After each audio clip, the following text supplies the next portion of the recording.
Hello there and welcome back. Welcome back to the Agostino Zinga Show with your host, Agostino Zinga. This is episode number 848. That is 848 of the Agostino Zinga Show, starring myself, Agostino Zinga. Welcome back.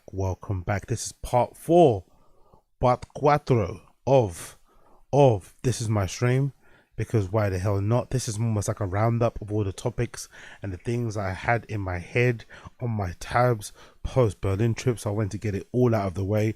This should be the final part, and then after this there will be no more parts and it'll go back to its normal theme. But thank you for joining me. It is so good to have you here. How have I been? Pretty good, man. Not gonna lie, pretty good, all things considered. Just had a little bit of a sample of some Wingstop earlier. Not gonna lie, just had a sample of some Wingstop earlier, and I was thoroughly impressed. Don't get me wrong, I am a little bit of a stereotypical black man in that case, in that I probably do prefer the crispier fried chicken, deep fried thing. As you can tell vis-a-vis my face, as you can tell by the oily nature of my face, I'm very much a fan of deep fried chicken, right? You know me, I love a little bit of crunch. I love to eat a bit of skin and shit. You know, I'm all up in that bomber. But I also do like Wingstop wings. I do like the fact that if you don't like the extra southern fried, deep fried, crispy shit, Wingstop do give you the alternative, which is basically kind of, for lack of a better term, it's like an air fried wing. And when I was eating them, I was thinking to myself, you know what's really interesting? Maybe you guys in the States is different. But I feel like in the UK, most pubs and bars used to have wings. Most pubs and bars, one of the, like, you know, an option if you wanted to have some food in a pub or a bar was to have a plate of wings or a burger. But I feel like most places don't have wings anymore. They don't even serve you wings. It's just a burger, or maybe they have like a proper kitchen where they do like steaks and fish and salmon, all that malarkey. But you don't really find many pubs nowadays that will give you that will have a menu that has, like, you know, a plate of wings on it with some buffalo sauce, also with some blue cheese or ranch or whatever. It doesn't really exist. It's really strange why that's the case. I think a lot of places also do steaks now. A lot of places do Sunday roast. A lot of places do fish, like I mentioned before. I've even seen places do like hot dogs in favor of them, or pizzas. Big up Lenny's Pizzas. Big up my guy Lenny. Big up Lenny's Pizzas all day long. People do that sort of stuff, right? But I don't really hear of people having wings anymore. I wonder what that's the case. I wonder why pubs and bars stopped cooking. Because you'd think, if you're running a pub or a bar, you'd think like serving wings with your beer would be a lot easier than doing burgers.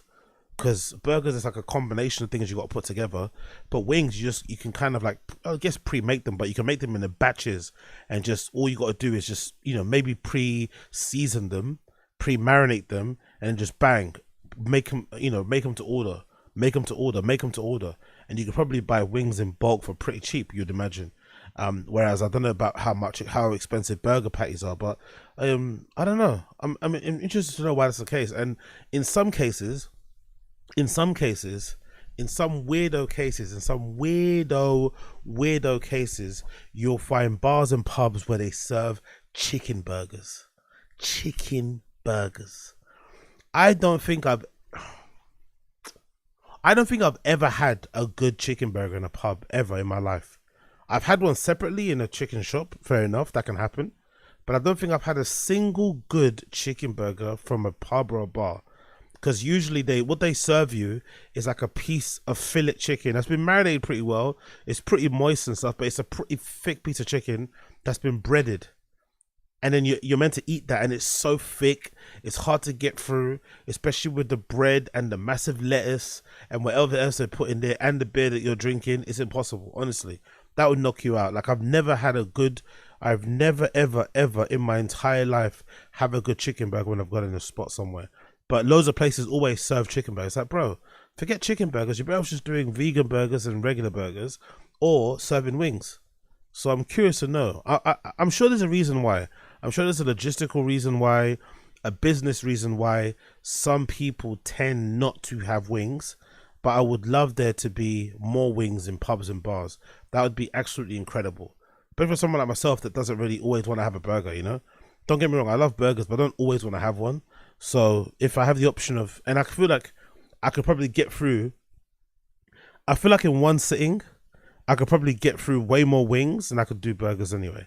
If I had a nice glass of cold beer, I could probably bang loads of wings out way more than I could a burger, you know, and I'll probably be a lot more tipsy too because I'm like, you know, drinking a bunch, feeling the vibes, you know, trying to chat up some waitress, bartender person, you know, sharing unsolicited stories with strangers next to me, just making a ruckus, whole fingers covered in ranch and blue cheese and shit. I'd love it, but unfortunately, you can't get it. You can't get it. I don't know why, man. I really, really, really don't know why. Bill Wingers in the chat as well. Chicken burgers are great. Kettle Mose, chicken burgers are decent though. Yeah, chicken burgers are decent. Yes, I'm saying decent, but think yourself of all the times, even you, dear listener, wherever you may be, think of all the times in your life that you've had a good chicken burger. I bet you can only count them on one hand. We can all count the amount of times you've had good burgers or great burgers, but think about the amount of times you've had a good chicken burger. Think. Not many times, bro. Chicken burgers are hard to get right. Even Popeyes, like, unpopular opinion, but I think even Popeyes chicken burgers are a bit overrated. A bit overrated, bro. Like, I went and had, what's that one from that place where they close on Sundays? I prefer their chicken burgers to Popeyes one. I thought that was pretty tasty. When I went to LA a long time ago, that was pretty good. But, and we've got another place as well here in the UK called Mother Cluckers. Mother Cluckers do a pretty good chicken burger. I had one from there before. That was pretty tasty. But I think in general, the Popeyes chicken burger is very, very, very overrated. I'm not going to lie. I actually prefer, sacrilegious to say this, but I could probably prefer having a Bossman chicken burger over a Popeyes one. Honestly, I'd rather have a Bossman chicken burger over a Popeyes one. And by Bossman, I mean just your local PFC, whatever type of establishment, right? I'd rather have that with your, I don't know, with lack of a better term, with the Pajit serving you behind the till. That's it. Oh, I'd rather have one of those guys give me a chicken burger than have one from another place.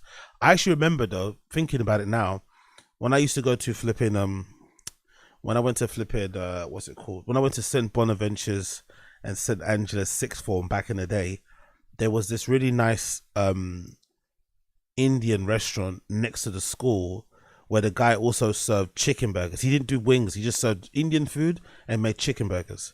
Strange combo, right? No chicken wings, no chicken pieces. He just did Indian food and chicken burgers and chips. And it was a local place, and it was a really ramshackle. I think even the shop might have had carpet. So it was imagine it's a takeaway restaurant that has carpeted floor. So weird place, bit rancid, you know, smell a bit funny, but the food was insanely good, and the guy was so lovely as well. And he used to make his chicken burgers where he used to kind of beat the chicken patty into like a schnitzel kind of thinness. Like, you know, when you get a schnitzel, it's like a turkey piece, and it's like it's been beat really, really hard, and it's like super thin. That's what he used to do with chicken burgers. He used to beat it really thin, and it'd be obviously it'd spread out and be really huge. And then obviously, you know, for value for money when you're a kid in sixth form, which is kind of like college era or college times, 16 plus and whatever, 16 to 18, and you're able to buy chicken burger and chips for like £2, and the burger's the size of your hand, you're gonna be on it. So I remember loving those, but unfortunately he closed down soon after because I don't think his place passed official health standard rules and shit, which is annoying, isn't it? Food and safety flipping people came around and ended up flipping, you know, closing down his ting. But he had the best place, man. He had the best place. People that are from London know Wagwan about that guy that had that chicken shop around the corner from St. Angela sixth form. It was absolutely grand, man. Honestly, like those chicken burgers were incredible. But unfortunately, you don't really find places that do chicken burgers like that. Everyone prefers to have the chicken burger patty be really thick instead of being thin. Personally, I just want to enjoy eating it. I don't want to be like feeling like I'm deep throating a piece of fillet. So I would flipping love to have a really thin fillet, you know, instead of a really thick one. Or just imagine if you could just take like a Popeye's chicken burger and you could cut the fillet in half lengthwise. You could cut it in half. That's what I'd prefer, actually. Give me that and I'm more happy. But the size of that chicken fillet in Popeyes is so big, and sometimes when I bite it, if I look at it, it can make me gag. especially if you see the water, you see all the moisture coming out of it. It makes you feel like you're eating something that came out of a fucking, inkjet printer. Something that was maybe like something that was fucking that was 3D printed. Something that was kind of vacuum formed. When you bite it and all juices come out, it's like ooh. So I will prefer it to be really thin. Cut the Popeye chicken sandwich lengthwise. Fucking fry that one again or batter it up again and fry it and then give me that. And I'm eating that. But the rest of it, no thank you. No thank you. But yeah, big up Wingstop. The Wingstop wasn't too bad. I did enjoy it. And now I see the hype. I see why the hype is what it is. Because that lemon and pepper, whatever one was fucking delicious. I didn't really feel too much about the chicken tenders, to be fair. I don't really give two shit. The boneless little pieces were pretty nice, especially one with I think we ordered some with some cheddar cheese on it. That was pretty decent. But I don't really give a fuck about tenders. It doesn't make no sense to go to Wingstop and get tenders, to be fair. But the wings were really decent. I'm not gonna lie, the wings were really fucking decent. I enjoyed them. And the fries were really nice too.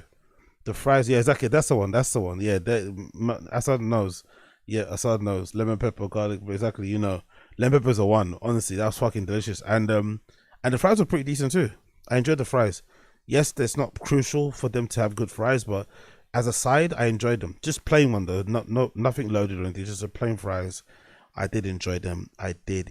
So big up Popeyes, big up Wingstop, big up Rick Ross. I'm not sure if he's still involved in Wingstop or if he's still got those franchises, or if he's still involved in it flat out. But regardless, big up Rick Ross for bringing Wingstop into the zeitgeist and making a guy like myself go and cop some. So that was pretty decent. So you never guess what happened the other day. The other day I'm doing my perusing. I'm on the old social medias. I'm on the old YouTube, and I stumble across this video.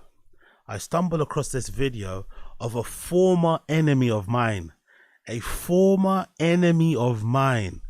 Well, I'm saying former because, I'm pretty sure there's been enough water been under the bridge, and also I don't really remember what happened. But who knows? This person probably still not like me. You never know. But I did see this video of a former enemy of mine that made me flipping laugh about how funny how life turns out. And about how funny it is that we end up in different situations and different parts of our life and different phases. Anyway, so if you're wondering, who is this former enemy of mine? Well, you know me. I've got a bunch of enemies out there, innit? Because unfortunately, being a semi-professional hater can sometimes, make people not like you too much because you have some, let's say, questionable, or you have some problematic opinions about what they do or what they say. So the person that I'm talking about here, the person that I want to talk about and I want to highlight and I want to react to is the one and only Reggie Yates. Yes, you guessed it, Reggie Yates. Now, most of you won't probably know who that is if you're not from the UK, but Reggie Yates in the UK was pretty popular when I was coming up. He was like one of the only, I think, black faces on TV, doing his bits, being a TV presenter. And I also that's mainly what he did on TV, I think, for the most part. And then I also kind of known him from the scene, because he used to hang around the places that I used to hang around, or maybe I used to hang around where he used to hang around, because some of the places he used to go to were quite bougie and I was never really in that circle. But it was still quite fun, to kind of be in that sort of scene when you go to like party at certain hotels, lounge bars, you go to party at certain Soho clubs and shit. So I kind of bumped into him from time to time in the scene, and I don't remember what happened, but around the time that I was in the scene new, like maybe this was around uni times. So this is maybe when I first started to go to like Central St. Martin's to study product design. Big up Central St. Martin's product design crew. Big up the flipping back hill man them. Yeah. Big up Tottenham Court Road campus. Wagwan. So when I first sort of started at Central St. Martin's, I think around that sort of time is when I got involved in the scene. When I got involved in like streetwear, when I got involved in sneakers, skateboarding, DJing, all that good shit, right? That's when I kind of first got into it, about 18 or something or whatever, properly super hard. I started to go out a bunch as well.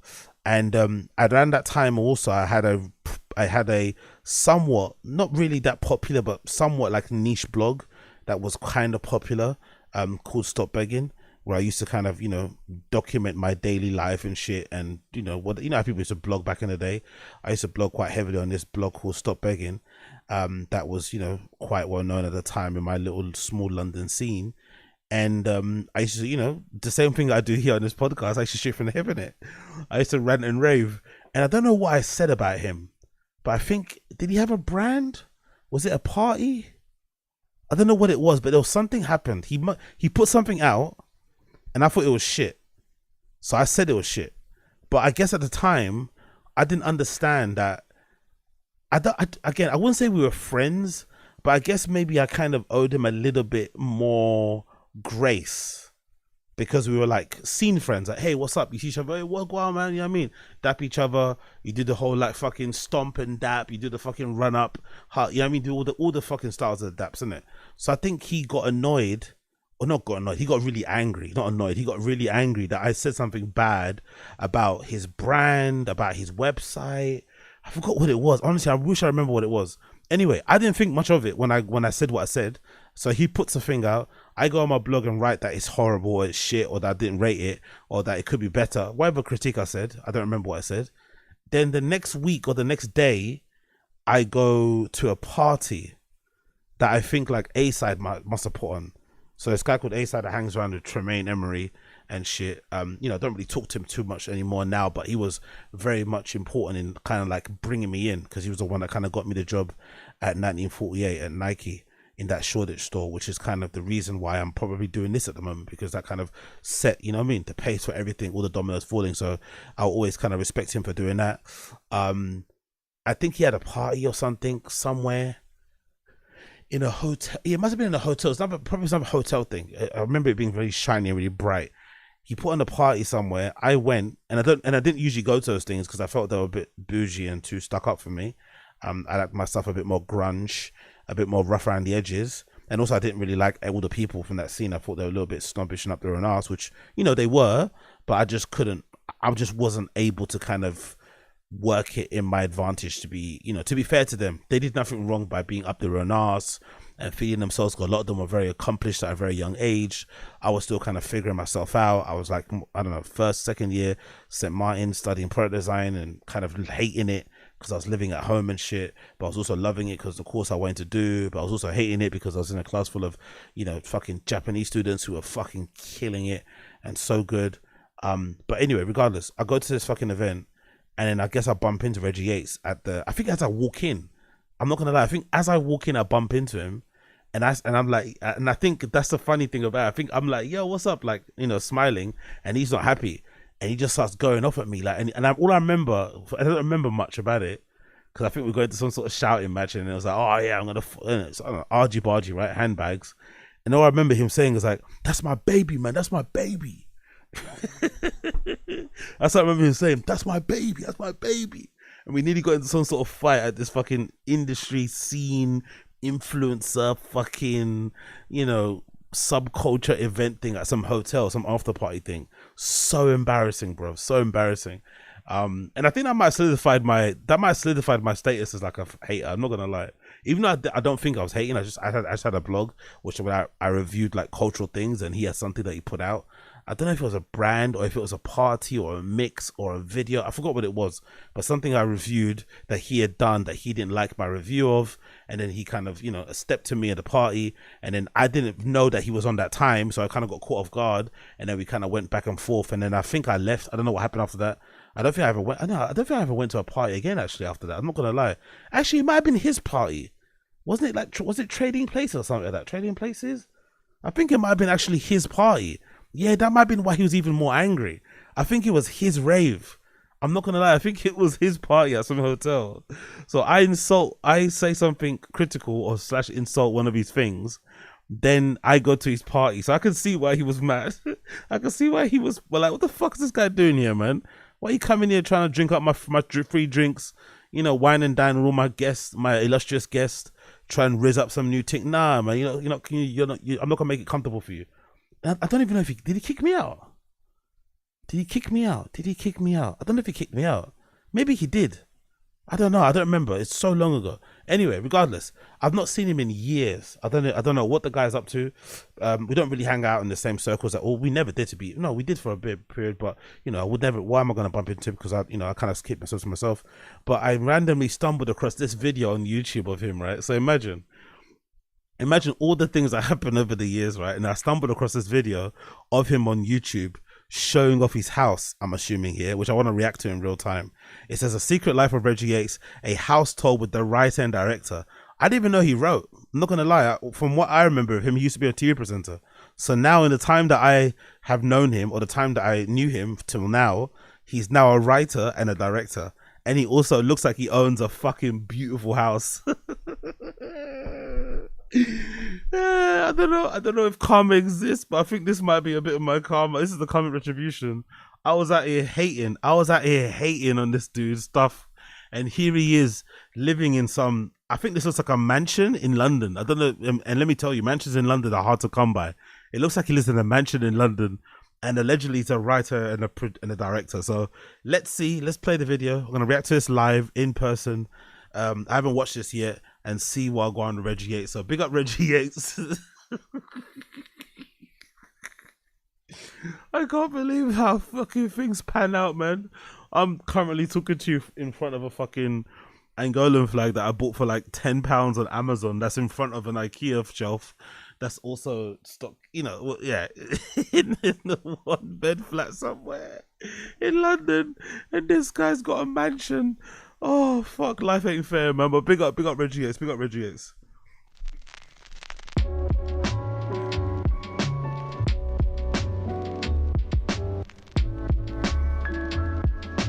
Okay, presented by Matt Gibbery and The Modern House, okay?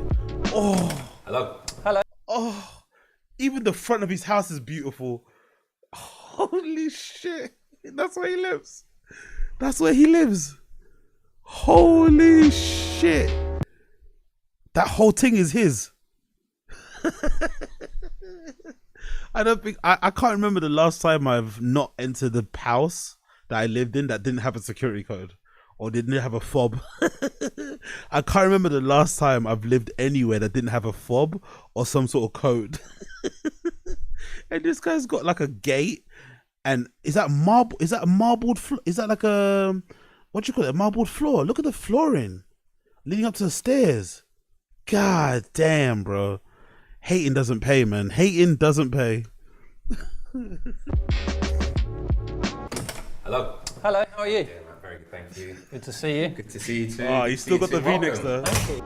He doesn't change. You still got the fucking, that, like, I don't know. Greeting another man in your house wearing a V-neck that deep is fucking crazy, to be fair. Thank you. That's a fucking, look how deep that fucking, look how deep that tank top is. Look how deep that V-neck is. Big up my guy Reggie, but look at, he hasn't changed, on it. Look how deep that fucking, greeting another man in a wife beater that deep with of a U or whatever is absolutely insane, but he looks cozy. Good to see you. Good to see you too. Good to see you too. Welcome. Thank you. You have this slight double life, don't you? Because you're... Oh, look at the crib. Nigga, I ain't got no hallway. I ain't got no stairs. Is that a parakeet floor? God damn. Alright, cool. Let's continue. You know. Well... What does that mean? What has your research found? So you have the media side. Look at those cups. Oh shit. His cup set probably costs more than my entire cutlery set. That cup set looks like it costs money. That's like anodized double, you know, I don't know, the bottom of it is like, you know what I mean? That's like two different materials that have been fused together. No handle. Whew. Yeah, that's money. And then you have this obsession with buildings, design, architecture. Yeah. So tell me about that. Where does that come from?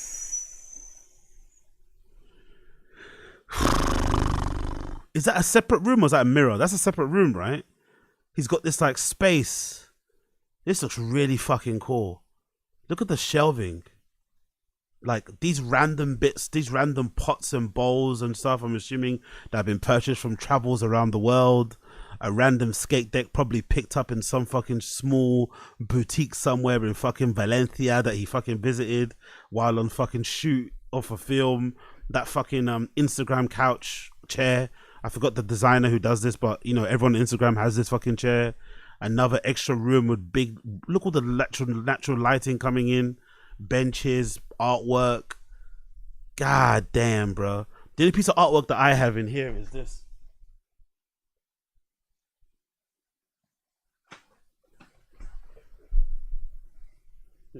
This is the only piece of artwork I have.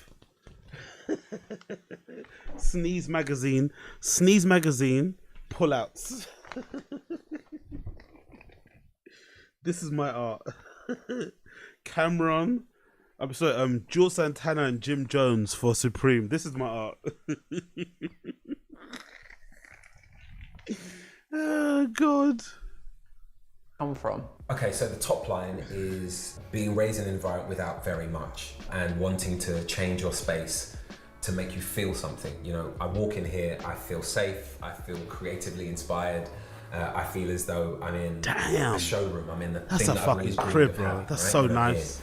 As a kid in a council estate, that sort of journey to your safe space through a smelly staircase and neighbours that you don't want to talk to, but you have to interact with because you live on top of each other, and then you get in this West African hub where the place is always hoovered. There's always food in the fridge. Something's always getting cooked for some reason. And then in that, you have your little bubble. Oh, that's probably the best. This is probably the best space I've seen in the house so far.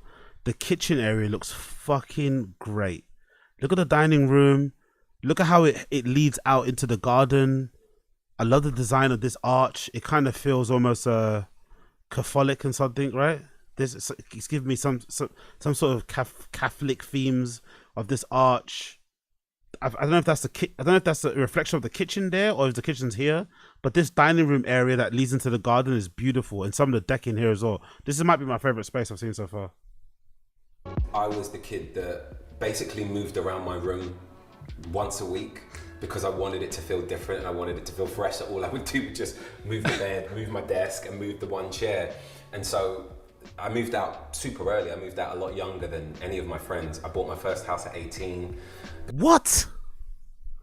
God damn. No wonder you're so pissed off at me. And it's like, fuck, motherfucker, you still live at home and you're criticizing my things. Guy's got a marble workstation. Is that a marble, yeah? Marble workstation, sink basin? None of these cupboards have handles. None of his kitchen cupboards have handles, bruv. I don't know if you touch it and it opens. I guess it's a soft touch. Or maybe you wave your hand in front of it, it opens. None of these cabinets have handles. Because I was working and it was a lot cheaper then, and you only need to put 5% down or whatever it was. I got to stop hating. I was renovating I got to stop hating. Age of 18, and with every property, Holy it's just shit! Look at the bed. 7-year-old me. Look at the bed frame. Look at the bed frame. That's beautiful. I don't think I've ever seen that before in my life. That's another room, right? But look at the bed frame on that one. That's really cool. It's got this wood. Maybe it would have been nicer to extend some of this wood on the backboard here, and maybe change the color of the plugs because this looks a bit gaudy. How it sticks out, but this bed frame is fucking beautiful. I love this idea. Where you take bits of wood, really thick bits of wood, and you join them together to create a bed frame. I guess maybe this is just the surrounding, the dressing. Maybe it's a regular bed frame in the middle. But I do love how that looks though. That looks really fucking cool. Every property, it's just 7-year-old me moving furniture around sweet. again and trying to enjoy that process of being somewhere that I can really enjoy and don't want to live. Look at the fucking library. Look at the office. Look at the library. Look at the shelves. That's a dream setup to me. And I love how everything's open so you can see it all. Some magazines obviously, or some bits are facing. I think that's the album cover for Solange there as well. This is really fucking cool. Yeah, that's a dream setup. God damn, man. I gotta get out of poverty, man. I gotta stop fucking hating.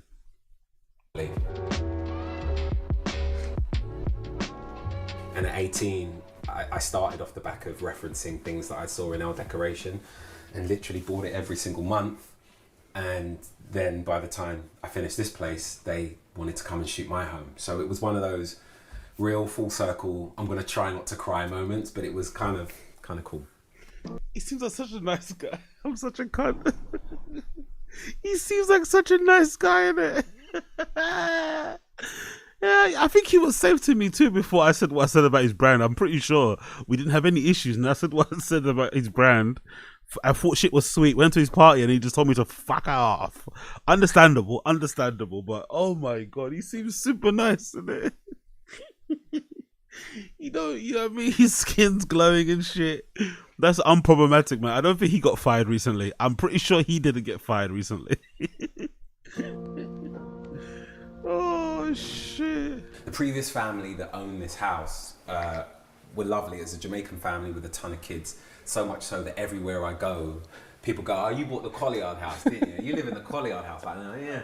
I used to play football in that garden when I was a kid. I love that house." Wow. The father of the That's pretty cool though. To buy a house like that off of a black family is pretty cool. Not a lot of black families in London have homes, and you know, with the whole Windrush shit in the UK, that scandal, and a lot of kind of Caribbean people kind of being scummed out a lot of their houses earlier on. It's nice to see and hear that there was a whole entire family living here. But it's pretty sick, isn't it, how one entire family can live in this house, and he's made this his home for himself completely. No one else lives in here apart from him. I don't think so anyway. I don't think he has a family. I've not seen anything in the house that would show me that he has kids or anything. So it's just him by himself, which is pretty swaggy. I'm not going to lie. family used to tinker a lot, and he built these old sort of rooms that were an extension, but 1,000,000% self-made. And there was like a tree growing out of one of them. It was just crazy. And that footprint allowed us to continue the house into Look at the that. back It looks with fucking relatively beautiful. easy planning. That's a huge home, isn't it, for one person? I fucking rate it. I also love this, actually. I love this outdoor seating area. This is, to be fair, it's a bit useless in London because, you know, the weather here is so fucking shit. But I do love this outdoor seating area where, you know, if it is a bit warm, or sometimes in London you don't even care if it's warm because you just want to be outside in the light, you want to be outside in nature, you want to, you know, not be cooped up in your house all day. It is quite nice to have like a dedicated area where you can sit down. But I also love the fact that from what it can looks like, it's a mixture of like concrete and maybe some wood that it's made up of. So there's some seats there, maybe they're concrete blocks that you can move around, but they like, you know, they're kind of fixed to the area, at least the table is. So, and it's also concrete, so, you know, it can basically, it looks after itself in terms of maintenance. You probably just need to brush it. That's a pretty decent area. I love that. I'm not gonna lie, I really do love that area. I can imagine barbecues, summer and times and shit, or just nicking out there for a cheeky smoke or read is probably quite decent. I'm not gonna lie. But yeah, it's a huge house, fucking massive. All of this, I'm assuming. God damn, son. I can't remember the last time I walked up a pair of stairs. A flight of stairs, yeah. You know, we're in a gorgeous Victorian tree-lined street full of homes that have been here for hundreds of years. So to honour that with repointing the front and giving it a new lease of life, you know, bringing the bricks back and redoing the stairs and relaying the lovely tiling on the Pick up young old vibes, brutal. He looked better than you, he got more money than you, he probably got more house than you, sad.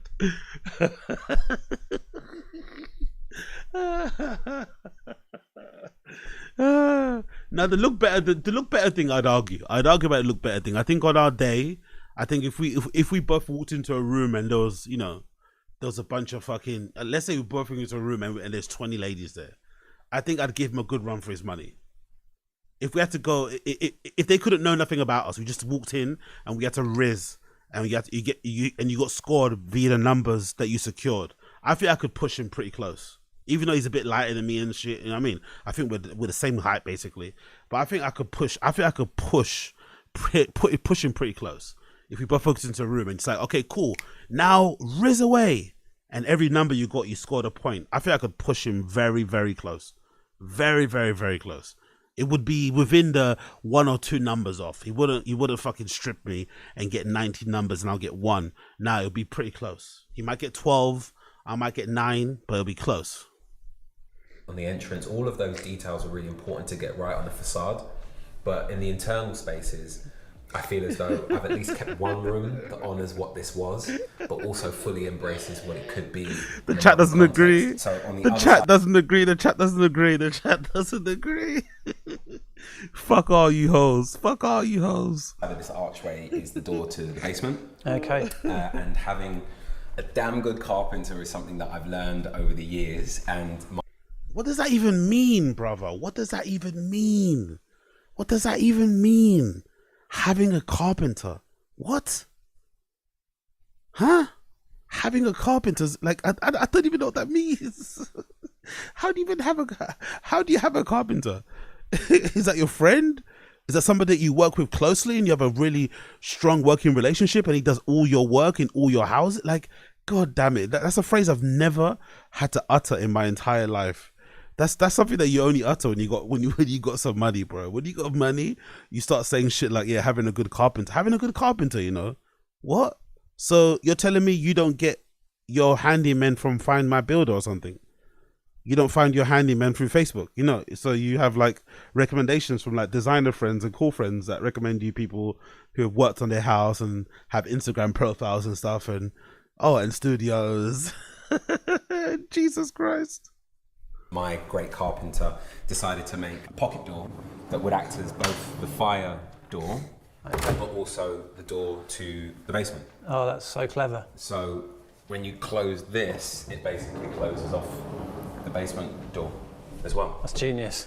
It's very smart. He was very pleased with himself when he realised we could use one piece and make it pocket. Yeah. Blah, blah, blah. So yeah, that kind of worked out.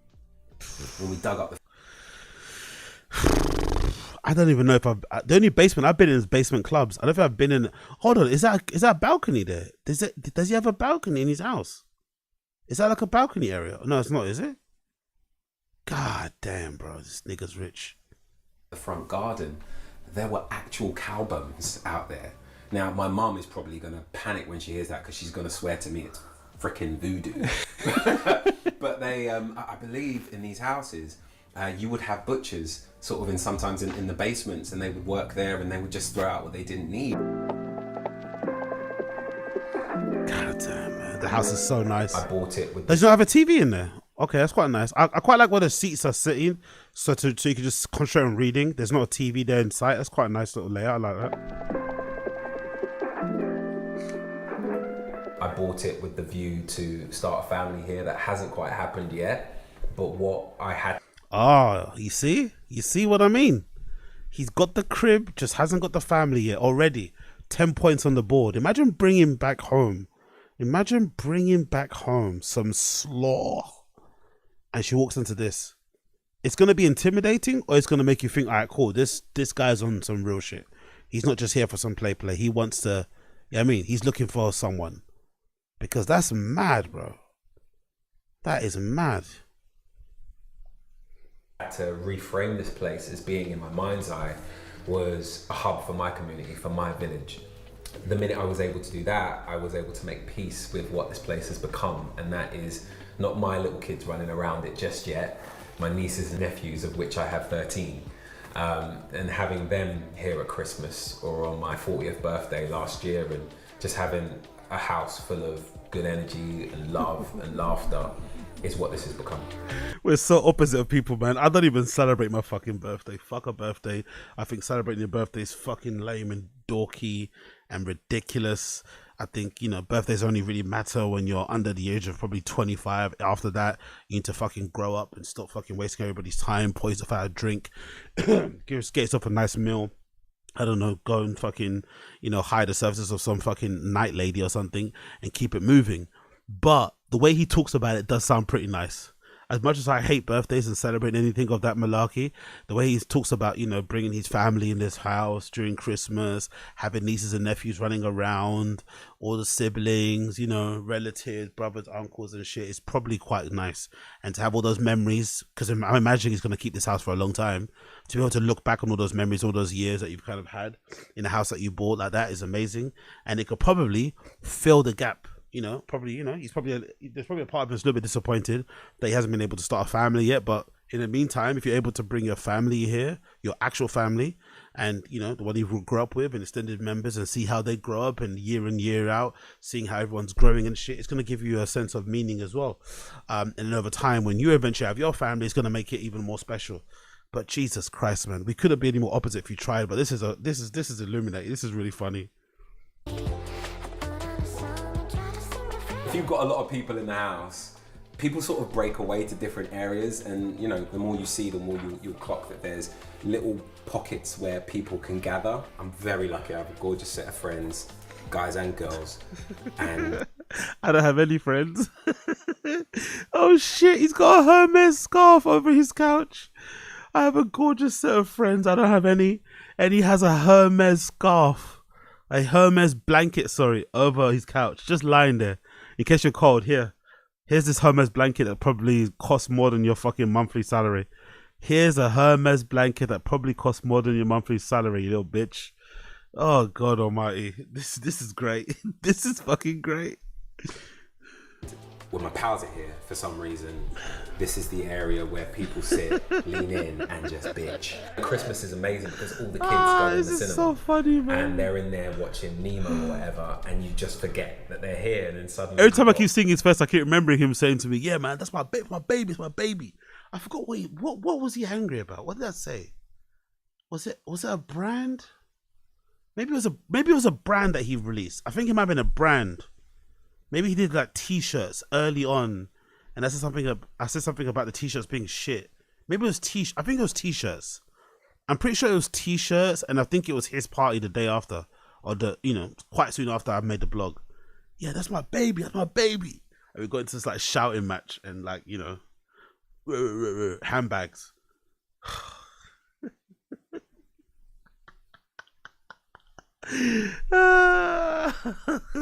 I am proof that hating actually is good. All right, hating wins. Look how successful I am.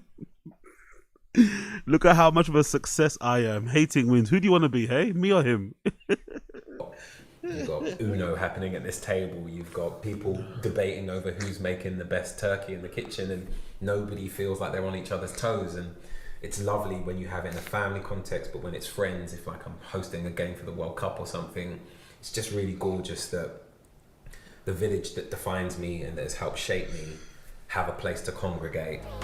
Bruh, I'm going to Weatherspoon to watch matches, man. I'm watching them on illegal streams on a fucking 10-year-old MacBook Pro, and this guy's having friends around. Friends around his fucking mansion. Oh, gotta love it. Gotta fucking love the contrast. I'm from a very traditional West African family, and culture is music, food, oral history, all of these things, and they all sort of have existed in this space, even though it feels. And I love how people in the comments keep saying, "No, he's not zesty." That's the thing. He's just a regular UK guy. He just looks after himself. That's the thing. I think you guys in America are so used to men either being like gay or not gay. There's no like in between. There's no like there's no guy that just like looks after himself and also can maybe take your girl. That's it. There's nothing gay about the guy at all. I think actually no. If I remember correctly, he has a brother, doesn't he? Yeah, he has a brother actually. I think his brother might be gay. He has a brother that I think, yeah, he actually has a brother. I forgot his name. He has a brother that I think is a stylist, but he's not. From what I know, he's not. He can definitely, take your wife. I think most likely. Very contemporary. There is like ancient tradition that has happened in these walls that has not only kept me sane but kept me on the right path, advised me, made me laugh, fed me, done so many really soulful things, and they've all happened in this home. That's really lovely. Look at that floor. Soulful things, and they've all happened in this home. God That's really lovely. almighty. Look at that flooring.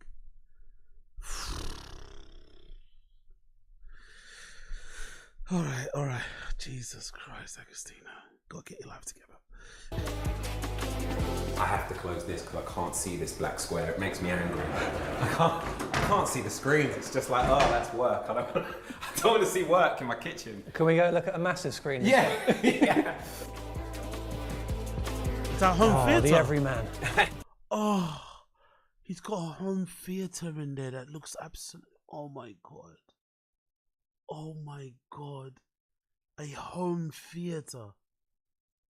Wow. This Holy room has shit. possibly the best sound I've ever had in a home. And did you do a premiere of your movie in here? He's got a movie. He released what movie did he release?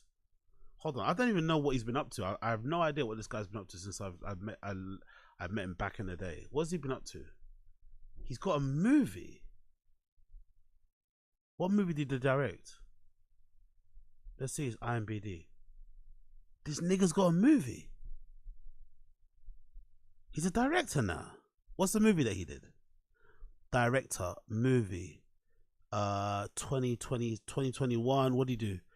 A movie called Pirates and Roadkill. Roadkill in 2016, but I guess the newest, maybe it's Pirates. Is that what that one there? And what's he been a writer on? Okay, so Make Me Famous, written by him, a TV movie. So okay, let's see what's Pirates about. What the hell is Pirates? I've never heard of this movie called Pirates. He created a movie called Pirates. 3 18-year-old friends journey from north to South London to celebrate New Year's Eve of the turn of millennium. That sounds like a fucking cool plot, I'm not gonna lie. Written and directed by him. Let's play the trailer for this. Let's see what this trailer's saying for this movie that he wrote, that released in 2021. High school crew. Yeah. It's found the high school crew. Yeah. One pirate. Oh, it's based around pirate radio and garage back in the day. That's such a good premise. That's such a good fucking. I like that. It's based on that era of like, okay, hence the name, pirate radio, garage, jungle day, or not jungle. I think it's more of a garage thing. God damn, this looks fun. Radio now. Whoa, we've blown up. Can't believe you lot are pirates now. What are you doing later? Meet me tonight and that gets us all sick. Oh look, that's such a good attention to detail. He's got borderlines. If you're around back in the day, you know what I'm going about the borderline. That's such a good attention to detail. That used to be such an in thing, where you get your hair cut this way, where you have like a borderline all around the edges of your hair like this. This was a bit shaky, don't get me wrong, but that is such a good attention to detail. Hey, how? You got no money, no guns, nowhere to go. It's the biggest New Year's Eve ever. Getting into that party is the only thing that matters. Boys, we're going on a mission. It's probably the only place with tickets left. Hey, doesn't your ex touch? I remember Uptown We're Records. not on the most amicable terms. Yeah, legendary bridal show. You don't happen to have like 4 tickets left for twice as... I remember New Year's when I was 18. Goddamn.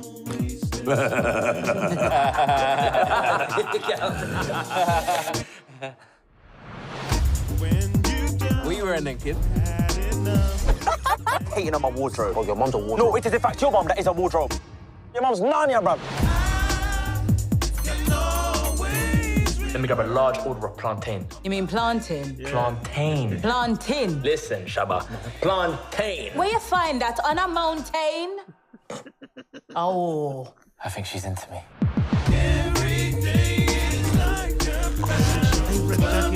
I can't mess up my chances, so shows all the worst of Gangster's Paradise. This is the last time things are gonna be the way they were. Who punched off your face for you? Was it Steven Seagal? Boys, whatever happens, we're doing New Year's together.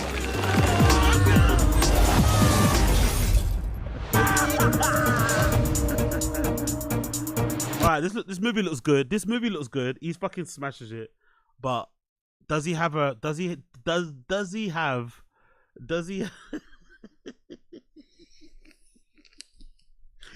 he's smashing it and killing it, right? He's smashing it and killing it, and that movie looks fucking incredible and really, really fun, and harkens back to a time when I was around and stuff. But does he have a YouTube channel with 23,200k subscribers that's demonetized? Does he currently have 35 people watching him on live stream? No. Does he currently have a channel called The Random Show that has 870 subscribers? No. Does he currently have a DJ channel called Persistence Radio that's currently got 180 subscribers? No. Exactly. So who's really winning? Who's really winning? Oh shit. So he's been directing, cool. What else has he been doing? He's been directing. What else has he been up to? Directing. How else do we see stuff? Directing. Has he been starring in anything recently? Okay, that's his social media. Okay, he's got a podcast as well that he puts out, I guess, right? Berets with Fake Dreads. He's got a podcast that he does.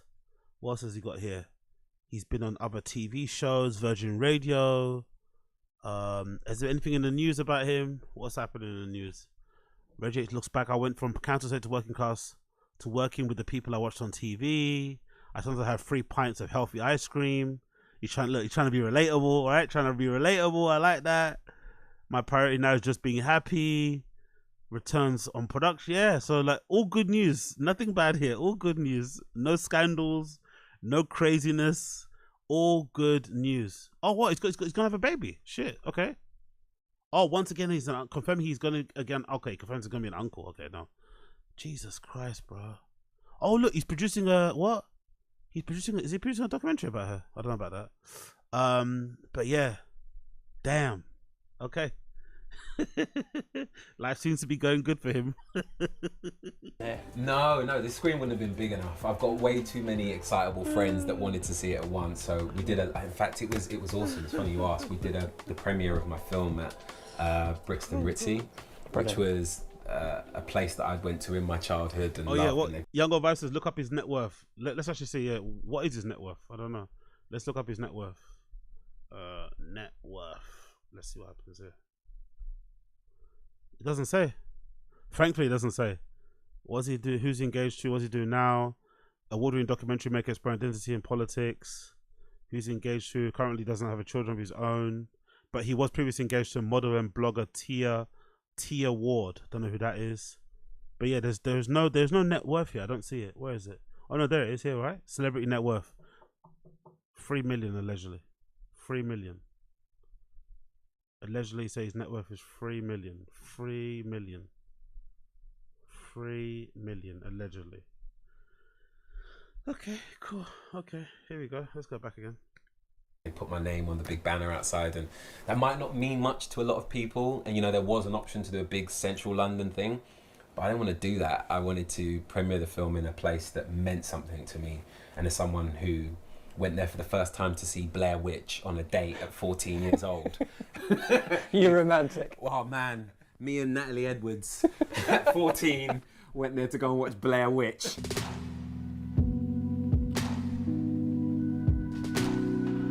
When you're looking at a piece of furniture or an artwork or an object or something, what are you looking for, do you reckon? There is no way to answer that question without sounding like a massive douchebag. God, do so it. Thank you. That's why I asked it. Thank you for setting me up. I'm looking for something that speaks to me, man. Oh God, without sounding like a massive sausage, it is that, isn't it? It's something that speaks to you. Big up Asad Aziz. You're only 2.99 mil away from him. Yeah. Touching distance. Every piece I have in the house is a motive. I've obviously got to ask you about your photography. Yes, yeah. Because they're just fantastic. Thank Are they you. all by the same person? No, it's a mix. So throughout the house, there's some stuff that I've shot. There's also stuff like here from Catherine Highland. But through here, I've got a piece from a friend of mine called Joshua Kissy, and this was a gift after going to his wedding. I went out to New York. I know Joshua Kissy. Well, I don't know him. I did know him properly, but back in the day, I know Joshua Kissy. We used to actually post on the same forum, Hypebeast forum, back in the day. He used to have a blog too. I think he's a proper photographer now as well. I think he's a proper professional photographer. But I knew Joshua Kissy when he was doing loads of like street style pictures back in the day. But I guess Joshua Kissy picked his friends, picked the ones he was gonna stay closer to. He bet on the right horse. When he married his gorgeous wife, and he said thank you with some photography, which is really sweet. And art for me and photography and things that you furnish your home with are emotional choices because you live with them. And all you have to do is move a piece to realize how much energy it emits and also what it does to a space or doesn't. Big up Asad Aziz. Will Joshua say he knows you? No, but I wouldn't say we were friends, but we were seen friends, Seen friends is not really the same as like, would he say he knows me? If he saw me, he'd say he knows me.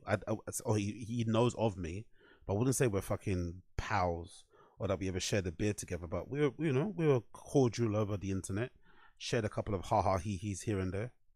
If it detracts from it, if it doesn't say something or doesn't make me feel something, it's not going on the wall.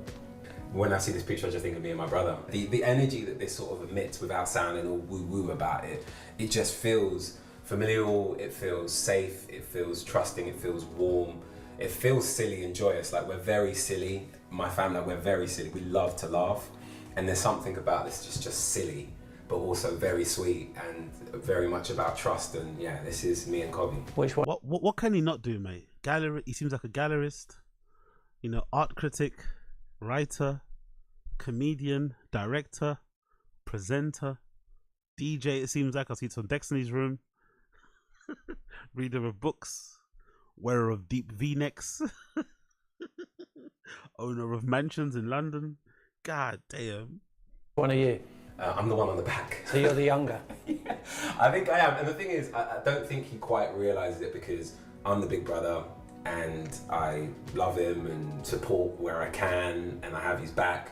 But he definitely in the last 5 to 6 years has not only come into his own, and if I'm going to be really honest, I think we swap roles.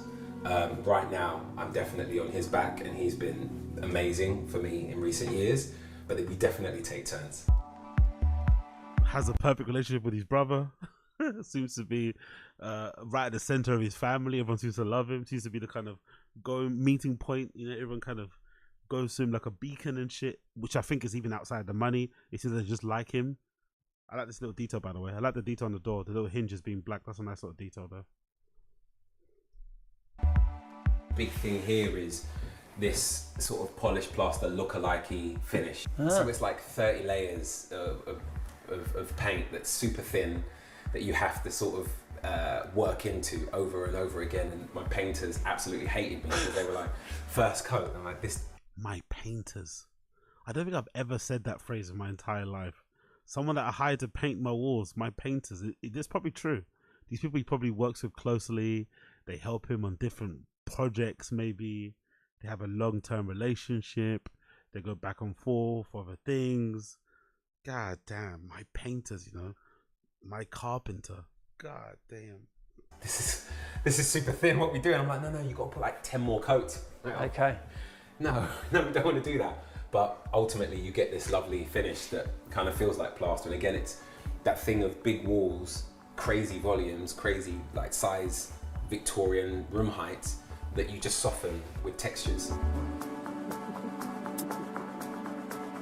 This is something that I absolutely adore. I've got a few of these around the house. It's a skate deck that also sort of doubles as a really beautiful piece of art. And again, it's like a nod to my past as a kid that never quite became, you know, the superstar skater that I wanted to be.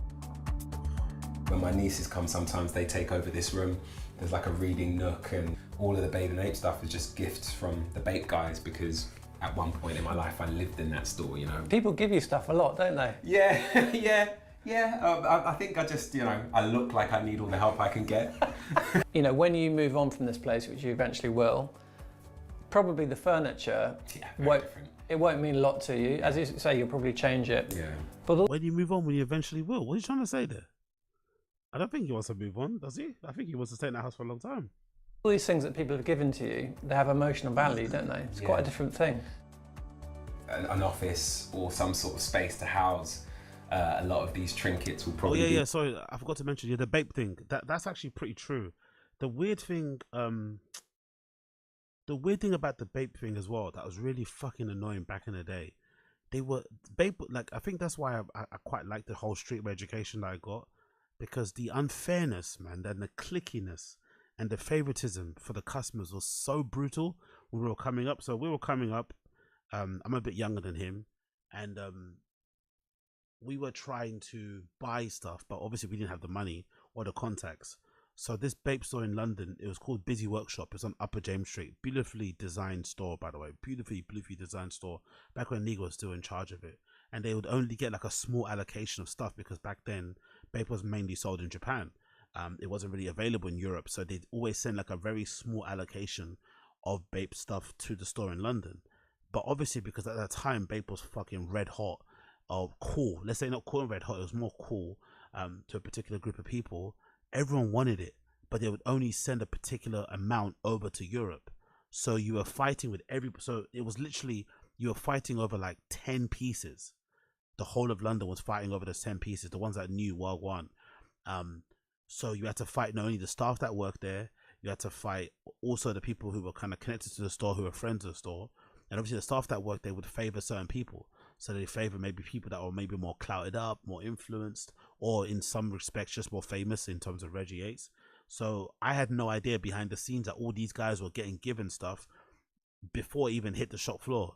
So we were out there queuing in the rain, queuing in the snow, queuing in the dark to buy these things and babe in the morning, not knowing that by the time they opened the doors, half of the stock allocation had already been allotted to celebrities, to influencers, to whatever, before we even touched it. It's like, it was so heartbreaking. And what made it worse was that the staff, they kind of enjoyed putting us through hell in a way. What I mean, it was kind of like a weird thing. Like the Bape staff, if you know, like guys who know back in the day, the Bape staff were fucking cunts. Like till this day, there's a couple of them who, if I see them from time to time, I'll give them fucking evils, and if they said anything, do you know what I mean? I would fight. It's like legit, these guys were fucking pricks. Like they were the kind of people, like, you know, they'll tell you stuff is available, and then they make you wait for, no, they wouldn't make you wait because you're waiting off your own volition, but then you'd wait for like 10 hours outside the store, go there and, you know, they open the doors, oh, it's not available anymore. But you told me it was available. No, it's not available now. It's like, what? Like absolute cunts, absolute pieces of shit. So they made the process of buying Bape really hard. So it's funny to hear that all this time that I was trying to buy stuff, he was just getting sent stuff for free. Those are the levels. I was outside fighting people in the street, waiting in the cold, doing fucking McDonald's breakfast runs with my boys, the friends back in the day, trying to keep each other warm and keep our spirits high. Little did we know that they were already sending packs to celebs in the comfort of their own homes, you know what I mean? It's just like, Jesus Christ. The space for it, but again, they very much represent my 20s and in places maybe my early 30s. But today, he says wearing a fluffy bright green cardigan. But it's, yeah, again, it's funky, Grandpa. It's a cardigan, but it's bright green. So it's giving trendy, Grandpa. Grandpa's gone minty. Yeah. Every day does have ritual in it for me. I'm up at 5 most days. I work out straight away, and then I'll steam, and get my head together. I have some tea. I'll go for a walk, and all of this will be done by like 7:30. And then I've got loads of time to whack some music on and have throughout the house. Make a breakfast. If I'm fasting and I'm not doing that on that day, I'll take loads of time to pick out what I'm gonna wear. And I've got the room for it. Yeah. And then if I'm writing, I'll be in the office, or I'll be sat here just looking out to the garden, and that lasts hours. Damn, bro. And this is basically my old man space. You know, like, you know, a lot of people talk about that idea of the old man out front with his cane waving at the kids in the street. This is the old man who is sitting looking at his yard, maybe reading a book and listening to Miles Davis. I have my mornings in here because, you know, this is east facing, and it's just really gorgeous being sort of sat at that bay window with a tea as the sun is rising. I'm an early riser, so I get up early, I work out, or I steam or something, and then I'll chill and have a tea. Oh wow, here. he's got a gym inside his house. Is that all inside his house? A bay window with a tea as the sun is rising. I'm an early riser, so I get up early, I work out, or I steam or something. Fucking hell, fair play. I've only, maybe in recent years, I've actually, as much as I would love to have a home gym or like a garage gym, I actually kind of enjoy the ritual. The only thing I'd do differently once I kind of, you know, get to where I need to get to in life is I'd probably maybe get a membership in like a more bougie gym. Maybe a gym that has like more facilities, like maybe has a pool, has a steam room and shit. But I think the ritual of like getting up in the morning and going somewhere is quite nice. I don't think I'd be as motivated to work out if don't get me wrong, it's still a nice gym. It's a nice space, got the mirror, you got the squat rack. You know, you could do basically everything with this. What he's got there, you could do everything. You could do pull-ups, you could do fucking back squats, push-ups, you know, rows, dips, whatever, bench press. You could do everything on this machine, on this particular, you know, rig he's got set up here in his house. But I think it's actually better to actually go to a physical gym. I think I'm way more motivated if I have to leave my house, kind of thing. It kind of and I also like the ritual and the routine of going. You know what I mean, getting ready, getting your stuff on. So maybe that's what I'll do differently. Maybe just go and kind of train at a nice, a bougier gym. maybe like an Equinox or like I don't know, whoever else whatever bougie gym exists out there, that might be a nice experience to go to. But I don't think a home gym would be something that I would do. I like to kind of separate it. Do you know what I mean? And then I'll chill and have a tea here, and to have this whole room sort of glow orange as the sun rises. It's just the coolest. That's actually really nice, and it leads out to the garden, right? Doesn't it? Okay, cool. That's pretty nice.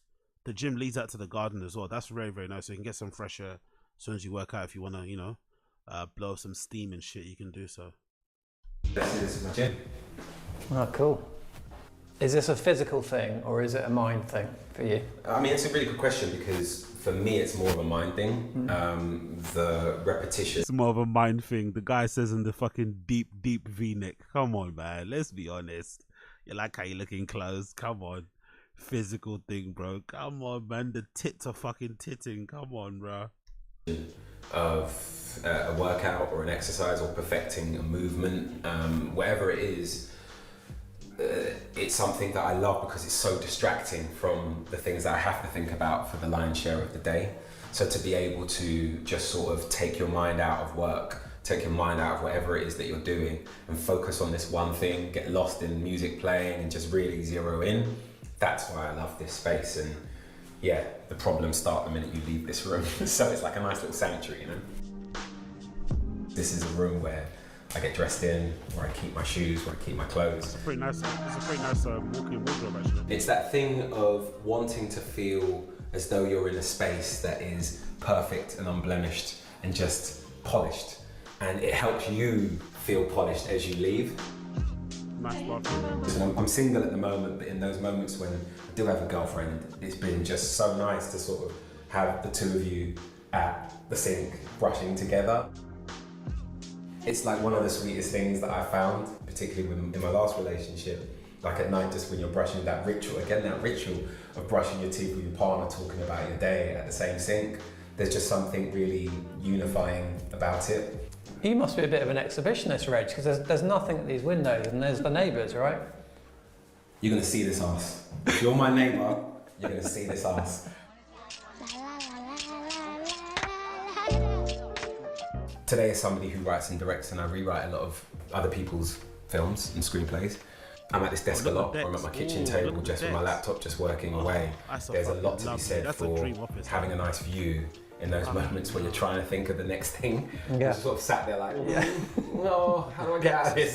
Yeah. Snookered myself. Tell me about the paint here. You got this datum sort of halfway up the wall, is it? Yeah, it's that thing of workspaces, isn't it? There was definitely a few classrooms for me at school that had this. Maybe there is a part of me that looks at this room and thinks, this feels a bit like the rooms you had to do work in. And I kind of like that, because to sort of have a room where you can close the door knowing that what happens on the other side of that door is work and everything that happens outside and beyond is home, I think is quite important. So interesting. This is a sanctuary for me, and I get how lucky I am because I'm a kid from a council estate. I've had quite a visible career, and I've shared my growing up with people I don't know, across the UK, which is a very strange thing to experience. But there's a lot of beauty in that. This house definitely represents a safe space to step away from the public persona, step away from who people know me to be, and for me to fully be who I actually am, and also embrace what I can be for this next chapter, because it's easy to get caught up in this idea of wanting to be forever young, doing the job that I do. This place means so much to me in that I left behind my life on camera while I lived here, and I started my life behind the camera also as this place came to really take shape. Beautiful house, man. Fucking beautiful. I think if you're not part of a community, you're missing out on something. And I have that in my area. I have that in the people that come in and out of my front door. And because of the nature of what I do for a living, I have that with strangers as well. And I choose for it to be joyous as opposed to the alternative. And also the best thing about living on your own and being part of a community is that you can close the door and kick them out. On that note. Yeah, exactly. You can say goodbye, which is brilliant, especially with their kids. You can get in. Fair play, man. Fair play. Fair fucking play. Fair fucking play. So, what have we learned from this particular excruciating, soul destroying, somewhat embarrassing and humbling experience during this podcast? We have learned that just maybe, hating isn't what it's all cracked up to be. You're funny in the moment, you get the clicks, you get the likes, you get the follows, you get the notoriety in some respects, sometimes even infamy, which can sometimes be quite nice. But in the long run, having a heart full of hate and always being quick to criticize could mean however many years down the line, you also could stumble across a video of somebody who you may have had a tiff with back in the day showing off their $1 million home that they live in by themselves comfortably. That's very well decorated, very well furnished, and clearly very well looked after, because you could tell this motherfucker's one of those type of people that enjoys cleaning his house himself. He might have some assistance here and there, but you can tell he enjoys like rearranging shit, you know, because he comes from a black household, so there's no such thing as having cleaners. You can tell he's fucking mopping, clean. Like, that's a well looked after home. That's a home that's spotless for most of the time. He don't live sinks in the fucking, you know, in his fucking sink overnight. Anything that gets used, gets washed, gets dried, gets put back away. Living good. That smile, you know, comes from everything being on auto pay. That's an auto pay smile, you know. That's a smile of everything's on auto pay, you know. Everything's on auto pay. Nothing bounces. There is no moving money from here and there. There is no taking money from your months or putting in savings in case you know, Apple comes and starts to take the $10. No. Everything just works.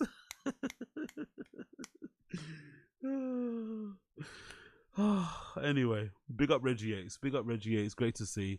Great to fucking see. Absolutely great to see. Absolutely great to see. Okay, moving on from that.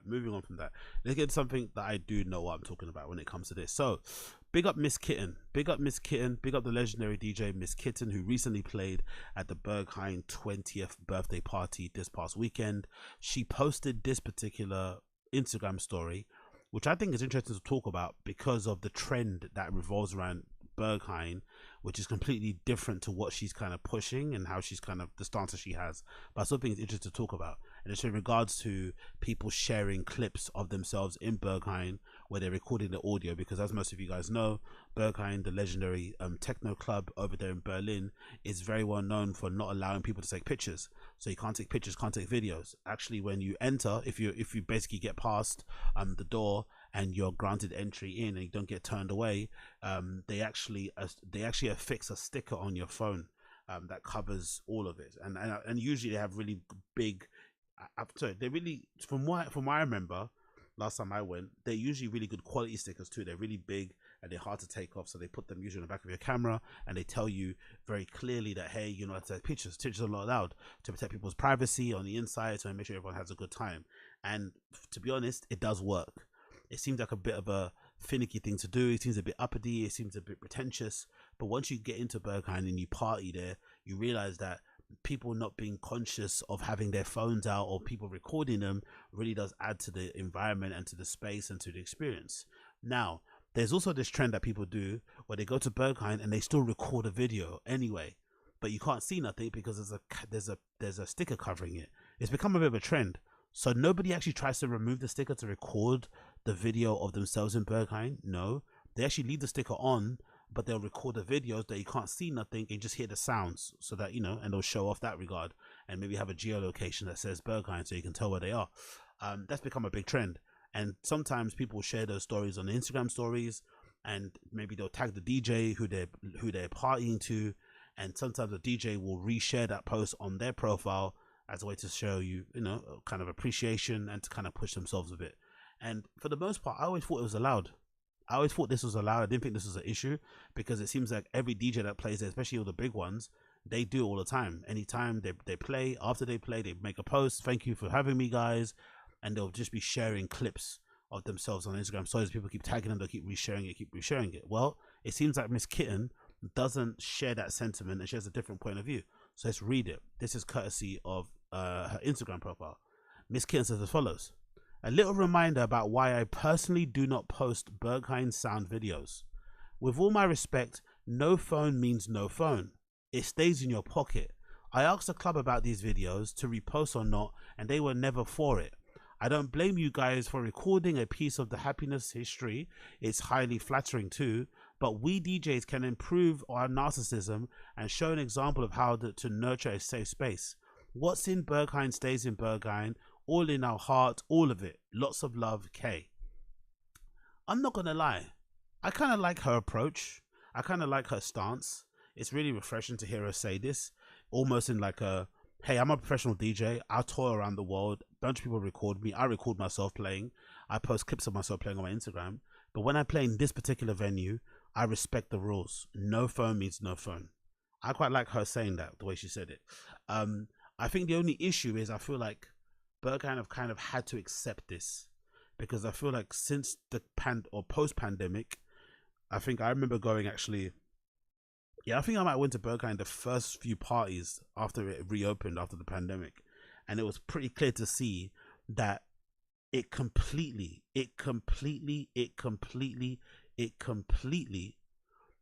has changed in terms of the clientele. And for sure, if people go there every week, I'm sure other Berliners can probably attest to this because I don't live there, but you can definitely tell week on week, it's definitely not as full as it used to be. It definitely isn't. Now, that might be also in part due to this like silent protest or boycott certain DJs have been doing with Berghain and not playing there. I know big DJs like Matrix Man and, you know, Josie Rebel, who's from London as well. Those type of people have kind of silently kind of stepped away from playing at Berghain because of their lack of response or clarification about their stance when it comes to the war in Gaza and shit. But in general, there's definitely less people going to Berghain. So I feel like Berghain have kind of, like, without saying, have accepted the fact that people share these videos in the hope that sharing of those videos, of these sound videos, will make people want to come because it'll be like a FOMO thing.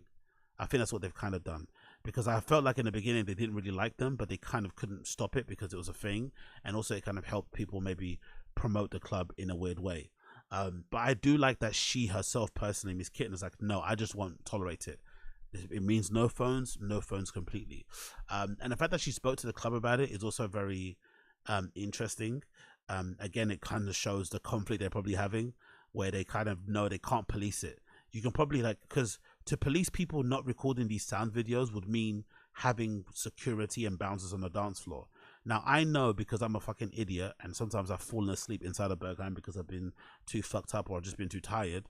I know that sometimes the bouncers at the front of the door sometimes cycle, or sometimes switch shifts, and some of them will walk around the dance floor or walk around the space, but they're very incognito.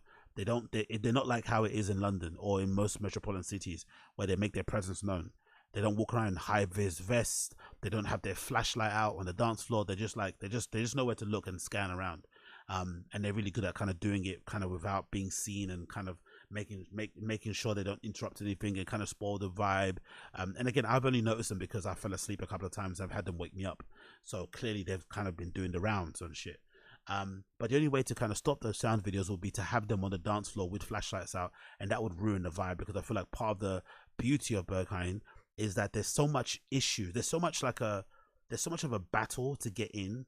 It's such a stressful, high pressured kind of a thing to get in there, to get there at first, to queue up, whether or not you're going to shout at the queue jumper or not, figuring out how much you should drink or how many drugs you should do before you get there, not trying to get too fucked up, trying to act sober. All this sort of stuff is running in your head. You get to the front of the door and you have to wait there nervously to see if the person gives you the nod to go in or tells you to fuck off and go home. And then once you're in, the beauty of the club is that all of that stress kind of leaves, because there's no one looking over you anymore. You can just go in there and enjoy yourself. And weirdly enough, because they kind of vet the club as well as they do with the door picking and shit, usually when you're in there, everybody that's around you is also a good egg, is also somebody that you wouldn't spend time with. Yeah, very rarely do you go in that club and find wankers. I think it's just, even if you are a wanker, you probably put on your best face possible.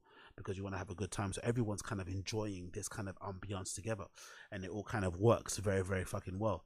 So I think it would be very difficult and probably counterintuitive, and really wouldn't be helpful if they had people on the dance floor with flashlights, basically trying to make sure people don't record these sound videos, you know. And for the people that go, there's not a lot of stuff that you can, like, I would personally say, if it was me and I was going Berghain for the first time, right? If it was me, I would probably steer against, or I would probably not be so prone to grab my phone. But I don't know, everyone's different, isn't it? Because I think it's a bit weird as well to, you already put stickers on people's phones. Like, how much more control, how much more thing do you need on people's actions and stuff? I mean, like, you already put a sticker on their phone, you told them they can't take a picture, just let them, you know, do their thing. They're adults. I mean, let's not baby people too much.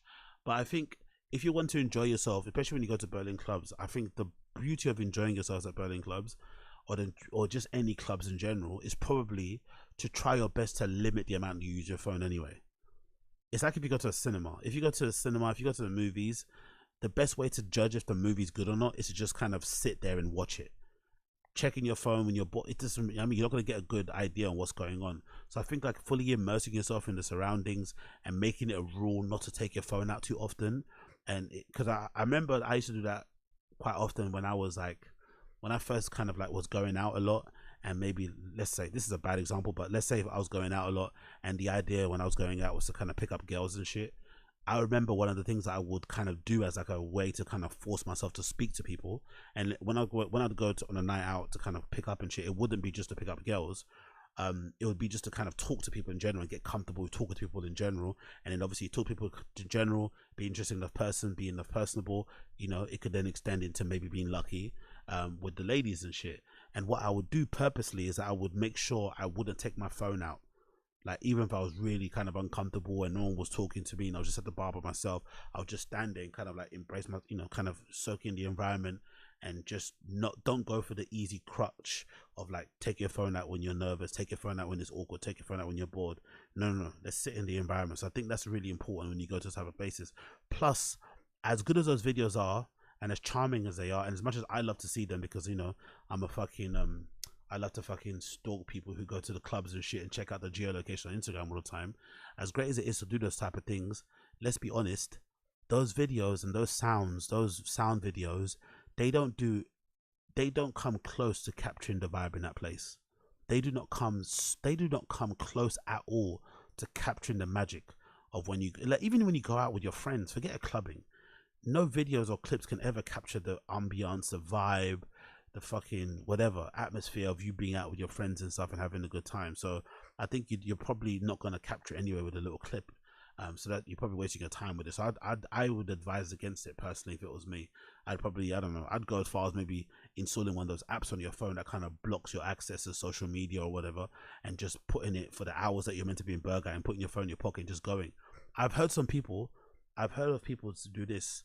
I'm not sure if this has happened in Berghain, but I've heard of people who go to Fold, who when they go to Fold, they put their phone in the fucking cloakroom locker thing. Sorry, in the lockers. I've heard people do that. It's pretty crazy. I don't think I'm that brave, but I've heard of people who do that, who put their actual phone in the lockers, and then when the rave's over, obviously take their phone out, but they don't have their phone on the dance floor. They're just, you know, they're just having a good time and shit, which is pretty cool, to be fair. That might be the way to go, you know, leaving your phone in your jacket pocket in the cloakroom or something.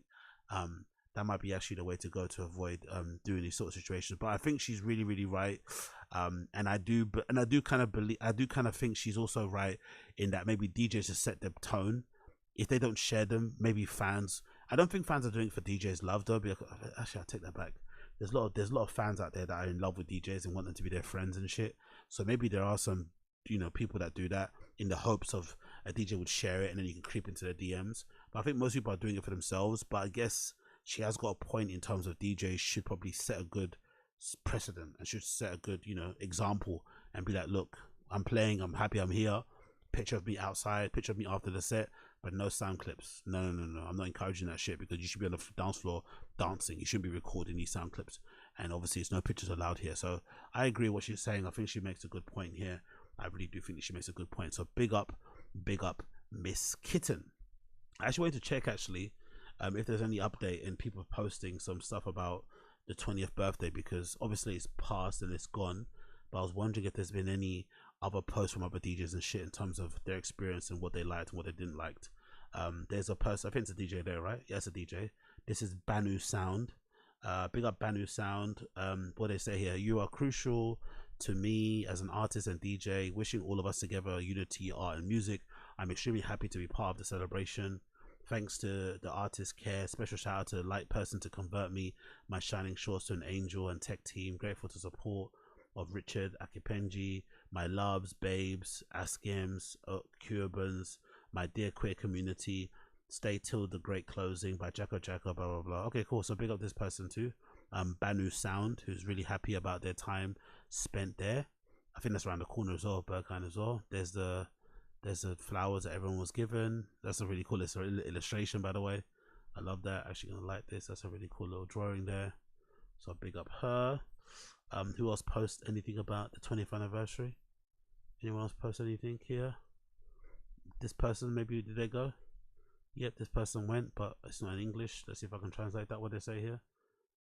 20 years, which I shake my booty, run free from the from the fantasies, leave the everyday life out, and I can just be me. Thank you for existing. Okay, this person also had a good time. Big up this person. Big up this. Okay, because that diva getting it in with the painting of Berghain and Patrick Star. I'm in love.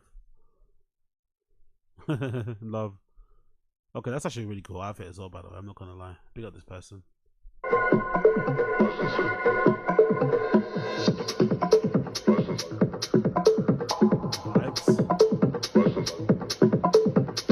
I love the do-rag. The do-rag's a good look, by the way. The do-rag's a very, very good look. Oh, he painted it himself. Okay, cool. Love to see. Okay, nice. I'm not mad at that. I'm not mad at that. I'm not mad at that. What else is going on here? Anyone else posted anything about the 20th birthday? We got some other posts here from people. Cool. A post here from Fadi Moham. After extensive 20 years extravaganza, I'm more than happy to continue the festivity of this year's unholy finest Xmas with proper local house heads. See you next Wednesday. So yeah, it seemed like a fun time. A DJ, is that a DJ there? Is that a DJ? That's Darky. Yeah, there you go. Is that direct? Is that close over? That is it. The place that gave me inspiration and confidence to true to myself. Thank you for the vibes on Sunday. Big up her. Who else was there? Jody, good to see. Okay, cool. Everyone seemed to have a good time. I missed it, but everyone else seemed to have a good time. So big up, everyone had a good time. Moving on. There's actually an article. There's actually an article courtesy of New York Times about my favorite club, Berghain, actually, which I want to go over, of course, because why the hell not? This is courtesy of the New York Times. The title of the report is Audience Report at Berghain. They've been waiting in line for 20 years. Big up this. I guess this is an article in line to celebrate the 20th birthday as well. So big up New York Times, written by someone called Finn Cohen. Berlin after the wall came down was a breeding ground for the experimentation of electronic music, and by the early 2000s, a purist stance towards techno was bubbling in response to the genres like acid house, trance, and house. An old power station in the city was reborn as Berghain, a now infamous club that celebrates its 20th year birthday this past weekend. Known as much for its debauchery, sex in designated rooms, or just a dance floor, plenty of drugs for the masses, and as for its embrace of its hard, sleek industrial style of techno, the club turned its long lines for entry into epic parties with ice cream bars and an ear-blistering sound system. Berghain's flagship night, Club Nut, featuring a continuous stream of DJs in 2 rooms over days. A Saturday night entrance could result in a Monday morning exit for some. Yeah, big up. I like this article. The article seems pretty cool so far. Obviously, we know what the place that we're talking about here, Berghain.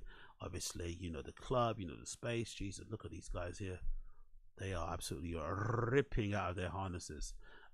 Yeah, man, everybody's out here doing the thing. You know what the vibes are. You see what people are doing out here. You see the vibes. You see the fucking talent. Wagwan. Let's continue. The club bans photography inside. These photos were taken outside over one November weekend, and bouncers cover cell phone cameras with stickers. This gives club goers more freedom to lose themselves in music and vibe.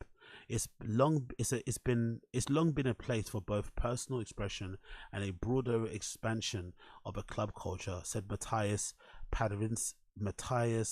Pazdiziani, a musicology professor in Berlin University of Arts, who was focused on the history of techno.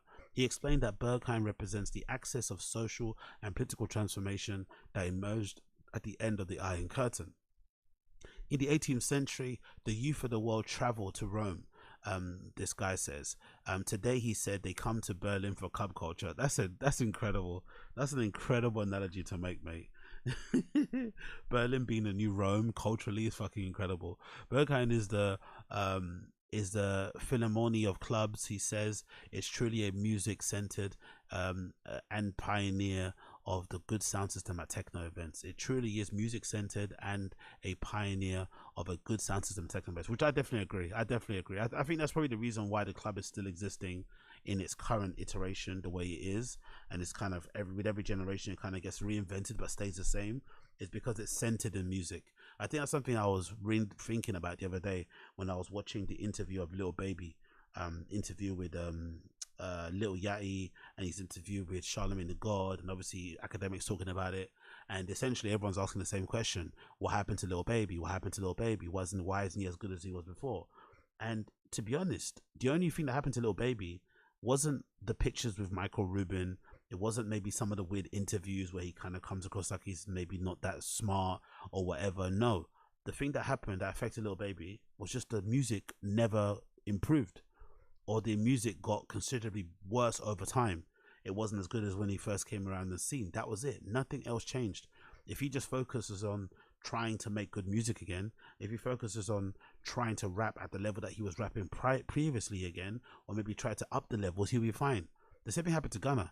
When Gunna came out of prison after the snitching thing, he just went back into the studio and started to make really good music, and then that made people forget about the snitching thing. But that's all it takes. It just takes good music, and centering yourself on the thing that got you to the dance is the most important thing. And Berghain knew that. They know what got them to the dance. They know who kind of serves them the best, and they still serve that community in terms of the LGBTQ queer scene. It's still centered on music for the most part. It's not a very hypey place. They still book people. I still see a ton of people. I think the most recent one is DJ Maria. DJ Maria's whole entire life has been completely changed, I feel like, from looking on the outside in. Because I remember when she first got booked at Berghain, when I checked her Instagram, she might have had like, I think 1,000 followers. I think so. She wasn't that well known at all. And I don't know how they booked her. I don't know if she's a friend of somebody or somebody recommended her. But ever since she's been booked at Berghain, her life has kind of gone, her career's gone skyrocketed.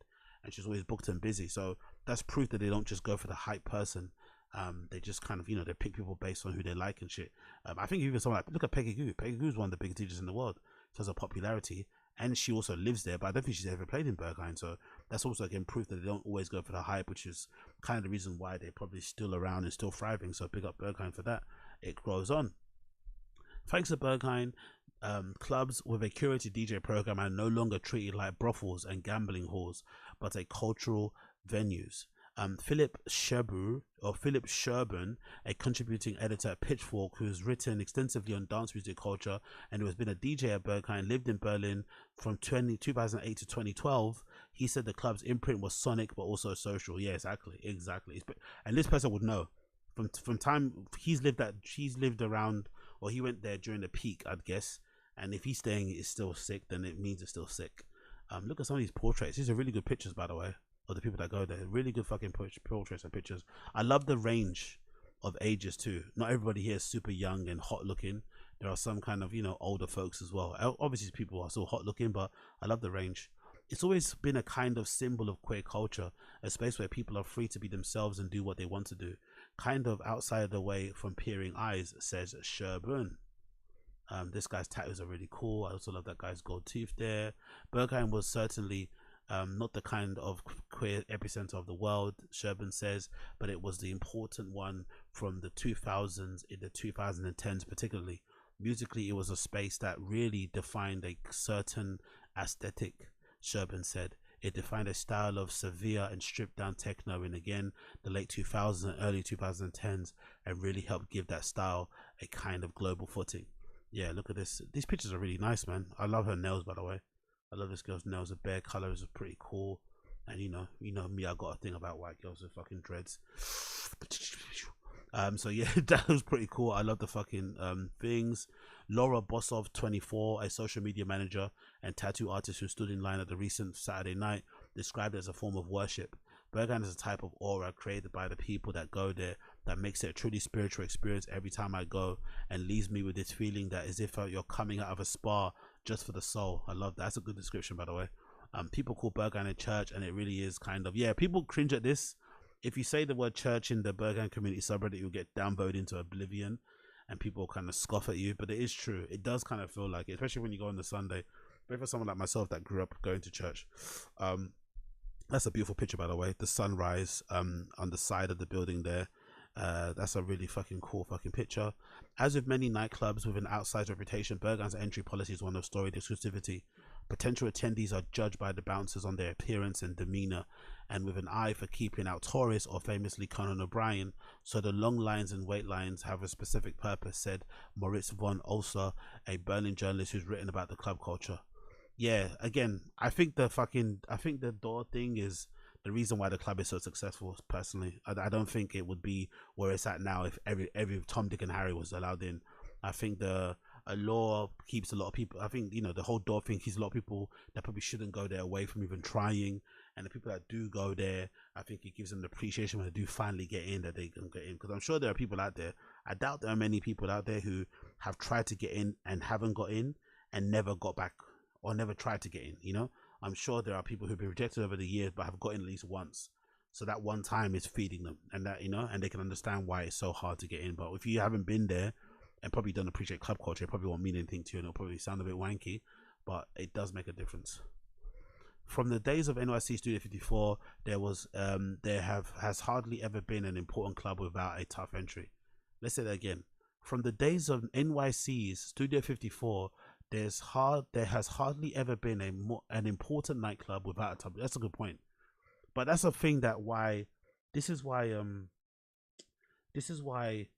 Studio 54 failed, though, if I remember correctly. After watching a documentary, reading some books, the reason why Studio 54 failed, if I remember correctly, was that they then started to cater too much to the celebrities.